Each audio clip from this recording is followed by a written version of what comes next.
Imagine a world on the edge of chaos. It was December 31st, 1999, and millions of people were eagerly awaiting the turn of the millennium. But instead of just celebrating, there was a sense of fear in the air, the Y2K bug. This technical glitch had the potential to cause a global meltdown, from banking system crashes to mass power outages. But what exactly was the Y2K bug, and why did it create so much panic? Let's find out. In this video, we will explore what the Y2K bug was, how it came about, what could have happened, and how the world managed to overcome this technological challenge. The Y2K bug, or Millennium bug, was a technical issue that arose from how computers were programmed to handle dates. During the 1960s and 1970s, when computers began to become more common, engineers saved space by using only 2 digits to represent the year. For example, 1999 was recorded as 99. This didn't seem like a problem until the turn of the millennium, when 2000 could be read as 0, confusing systems and making them think it was 1900. Did you know that many programmers didn't anticipate that their systems would still be in use by the year 2000? That's why saving space with 2-digit years seemed like a logical choice. As the year 2000 approached, experts warned of possible failures in critical systems around the world.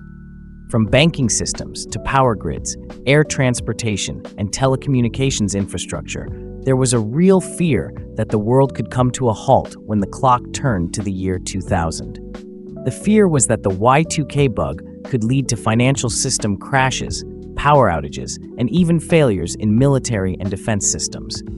How serious was the problem? Governments and companies worldwide began spending billions of dollars to update their systems and avoid chaos.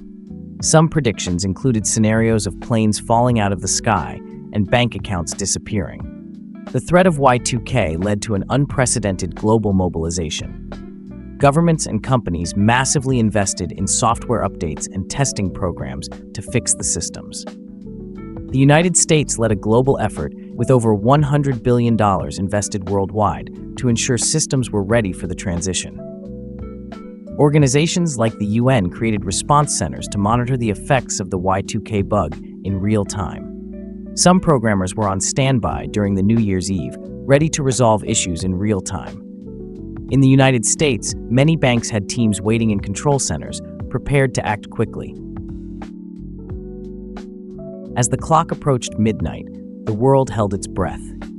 Millions of people watched the countdown, and there was a mix of celebration and apprehension. Fortunately, when the clock struck 0, there was no large-scale disaster.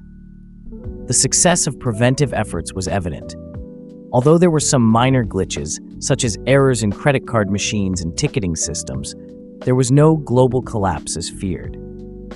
Why didn't a disaster happen? Was it because the problem was overestimated, or because preventive actions actually worked? The answer probably lies somewhere in between. After the Y2K scare, the world began to reflect on what had happened. Some critics said that the panic had been exaggerated and that the threat wasn't as big as it seemed. Others argued that the billions of dollars invested in prevention were the reason why the disaster was avoided.